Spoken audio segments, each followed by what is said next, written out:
So Philip went shopping in Incheville. He did, and he and came back with his beautiful box. So now Sandra's going to open and work out which of the two cakes is hers. Ooh. Oh wow. Well, that looks like lemon meringue. So I'm guessing that that is yours. And this, wow, that's got nuts on. This is right, exactly why That'll be mine. yours. Thank you very much. Enjoy.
Bonjour.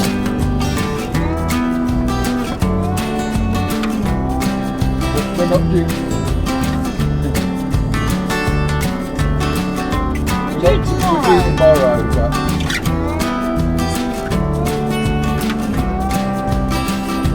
That's it? yeah. Can we? No. But can we pay the difference? Okay, yeah. What do you need? Yeah. Okay. No, sadly.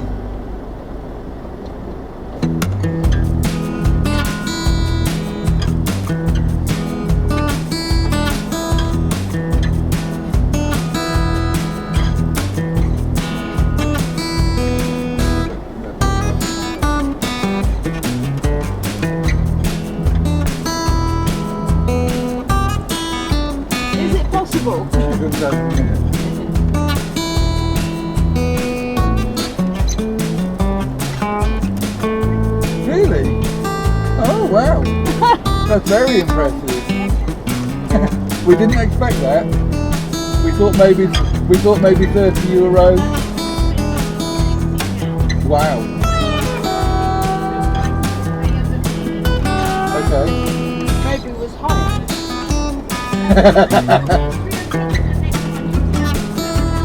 Oh, brilliant. Thank you. Lovely. Thank you very much. Thank you. Bye-bye. Wow.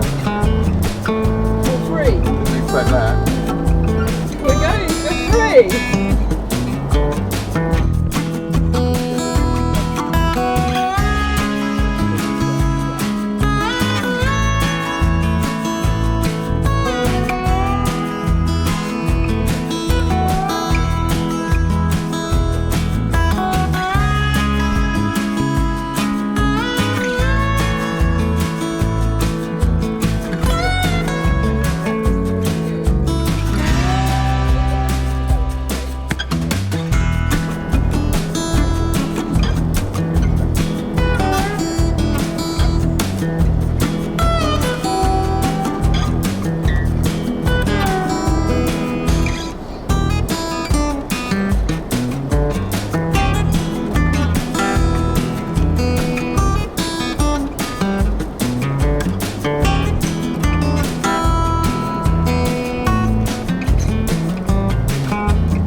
Thank you.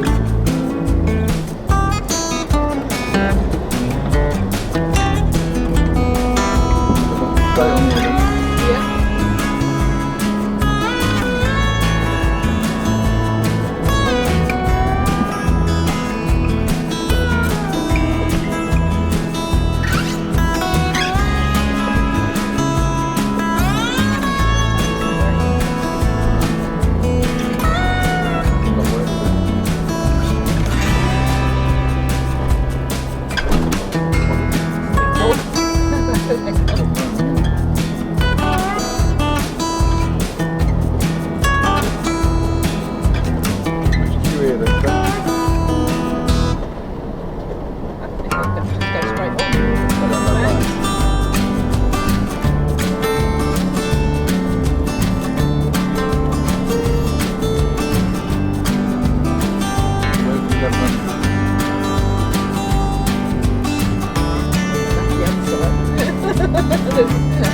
There's a bit to go before we get there.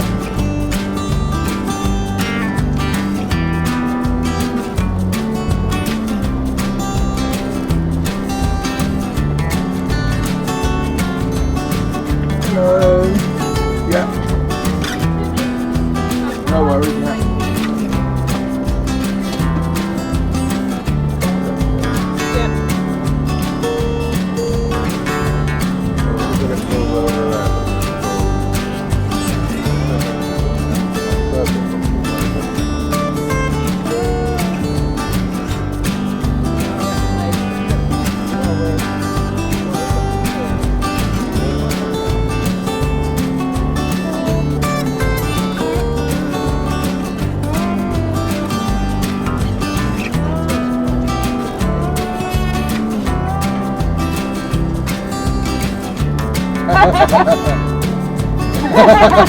Well, we recommend it when you get there.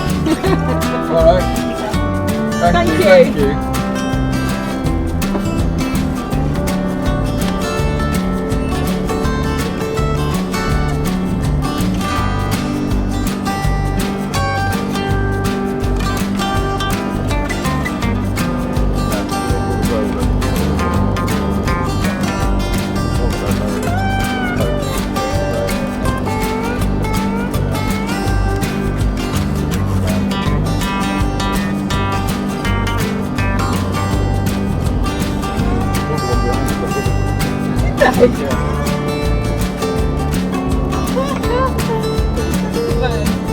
No, no, it's not done.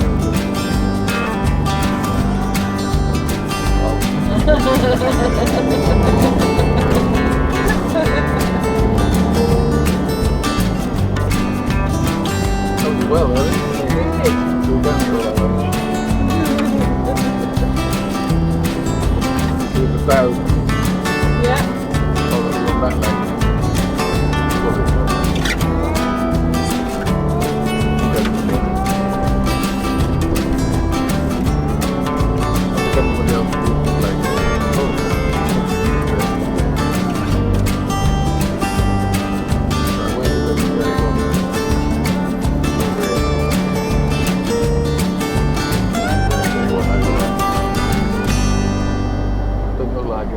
No, I think we're at the front. Yeah. Oh yeah, you can see it on the ground.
So as you can see, we're now back home in Ipswich, and we had a wonderful. It was brilliant, wasn't it? We had a real blast. Yeah, it was Fantastic. really good. And we just wanted to record this video. At the end of the videos where it's going to show the journey back, we just wanted to talk about some highlights really and the costs involved in the 70-day trip. So I think we'll start off by talking about the costs. Okay. And we'll break down some of the costs. We're not going to go into every detail, but just some of the highlights of the costs. So I'll start with the fuel. So we were away for 70 days, and the fuel actually cost us £818, which, considering we did 4,000 miles, Yeah, it's pretty good, really. that's pretty good. Okay. Yeah. So the next one is the campsites. And we did a mix of campsites, of camper parks and camping car parks. And the total cost was £1,290 odd pounds. So we had, from one extreme to the other, the most expensive campsite was in Portugal at €41 a night, which works out at about £35.50. And the cheapest place we stayed was a camping car park at Sauzet-Vorsays at €13.10, and on today's exchange rate that works out at £11.37 a night. Let's talk about the favourite campsites that we stayed at. Okay. So my favourite was Bayeux. I think one of the reasons why was didn't really know what to expect when we arrived, because it's a municipal site. It's called Camping des Bords de l'Or or something like that, and it's very easy to access. We had a reasonable pitch. The value of it, the cost was very good. It was very pretty, and it was very close to the Bayeux town centre. You could walk in along the river, which was a really nice walk. And it was the first campsite that we stopped at. And that was my highlight really of the campsites. What about you, Sandra? It's interesting because we stayed there for 6 nights. Yeah. And I've chosen the other campsite that we stayed 6 nights on, and that's Zambujeira in Portugal. And that wasn't the most expensive one in Portugal. No. But it was a lovely family-friendly campsite. There were all sorts of different camping options available, and the pool was lovely.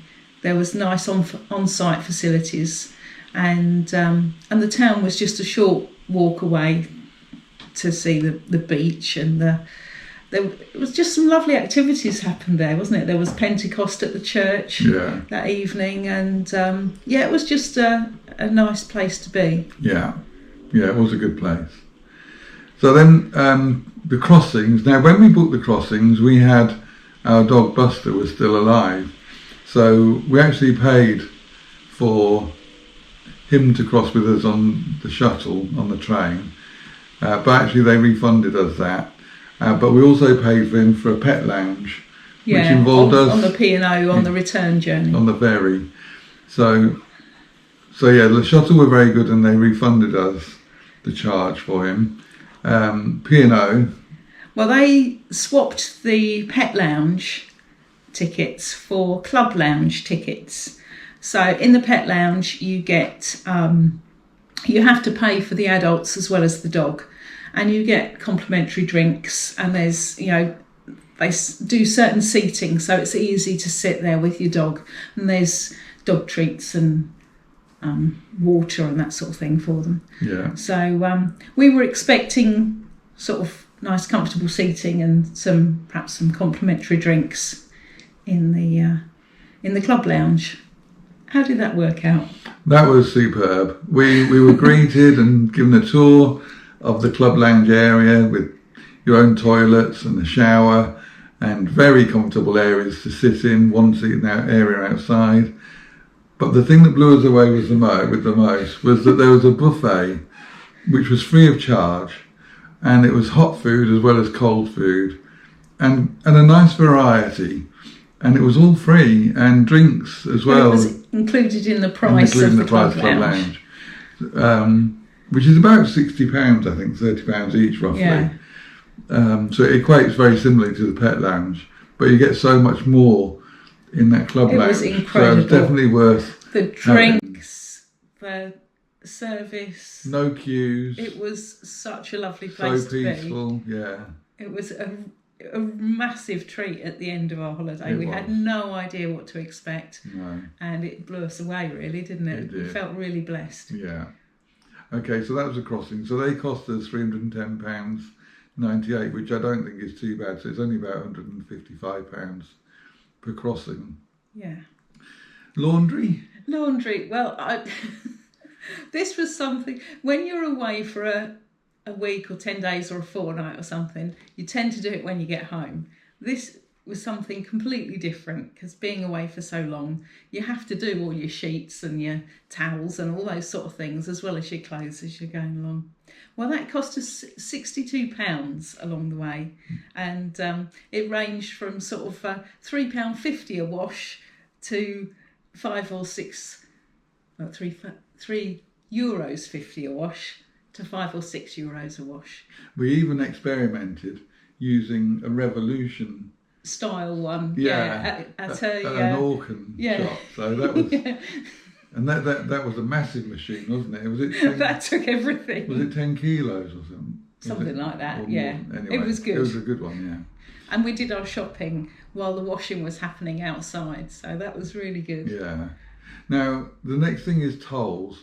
We spent a lot of time off the péage motorways in general. We did buy a bip and go for Portugal and for Spain. We've already got one for France. But we only spent about £186 on tolls. Most of the roads in Portugal and Spain were actually toll free. Yeah. It was northern Spain where we paid that was probably the most expensive bit. It's from Bordeaux down to northern Spain. Yeah. But in general, we stayed off the péage as much as we could. So £185 or thereabouts for that. It's pretty good. And that includes the Dartford crossings. Yeah. That at the moment are £2.50 each way, but come September, it'll be £5 each way. Okay. So, attractions. So while we were away, we did go to a few sort of touristy places. We went to the Tapestry in Bayeux. We went to the Orador Museum. We did a couple of cathedrals. We went to the monuments and memorials in Normandy. Yeah. And we hired a car one day in Portugal and went on a tour around Sagres. And the last place we went to for a real tourist place was Chenonceau, and that was a beautiful day. Yeah, that was lovely. So that was £150. Weather-wise, we spent a few weeks to start with in France because Stephen and Margaret, my brother and sister-in-law, were joining us, and so we spent quite a lot of time in sort of northern France to mid-France. Yeah, the weather wasn't that great while we were there, was it? But then for the last 5 weeks, really the temperature didn't dip below 30 very much at all, did it? No. And we did learn a lot about ourselves and how we cope in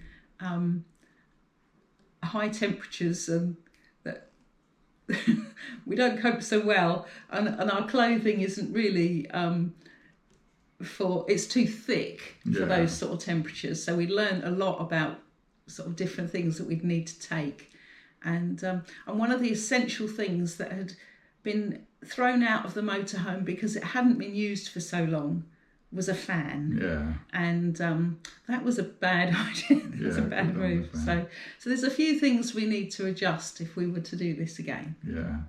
There was a couple of things in the motorhome that got damaged while we were away. There's a plug socket that seems to have dissolved into itself that we need to resolve, and also the shower tray cracked. So there's a couple of things that we need to get repaired. Overall, the cost per night was how much? It was about £65 a night. Which is pretty good, really. That includes all our food and all the places we stayed. So I think all in all, it's very good value. Yeah. Definitely something we'd do again. So I suppose I should have said, would you do it again? It was so easy. Yeah. I would definitely do it again. Yeah, driving around France, Spain and Portugal was absolutely a doddle. There was no issues at all. We didn't get involved in any queues or anything like that. And we didn't get sworn at, I don't think, or beeped at or anything while we were away. So one of the things to check out before you go is definitely the bank holidays. Yes. We hadn't realised that we booked the 1st of May, which is a major bank holiday over there. And because you can't take food with you when you go, a lot of the places are shut as well. Yeah. So there's things to work out for another time. But obviously it all worked out for us. Yeah. But it was brilliant, and they would definitely do it again. So I think we need to close the video because I know we've been talking for quite some time. Waffling on. I think in closing, we just want to say thank you to you for watching and putting up with our videos. We tried to tweak them as we've gone along. I think you've learned quite a lot. Yeah, definitely. Yeah. And just to say, it takes a long time to do the videos. It takes about a day to edit the videos and to then upload them, because you have to save them onto the hard drive of your computer and then upload it to YouTube. And because we didn't have decent Wi-Fi, it does take a long time to upload. Yeah. So just bear in mind that all of the videos that we put out probably took a day to prepare. Yeah. So thank you for putting up with our little misdemeanours when we've put up a film and it's us sitting there and not going anywhere. Yeah. Or even the horizontal one of the Millau Bridge. That was after a long, hot walk. It was. Well, in my Crocs, which probably wasn't the best form of footwear. Never mind. No. So anyway, just thank you for watching, and bless you all, and we'll see you again sometime on YouTube. Take care. Bye, everybody.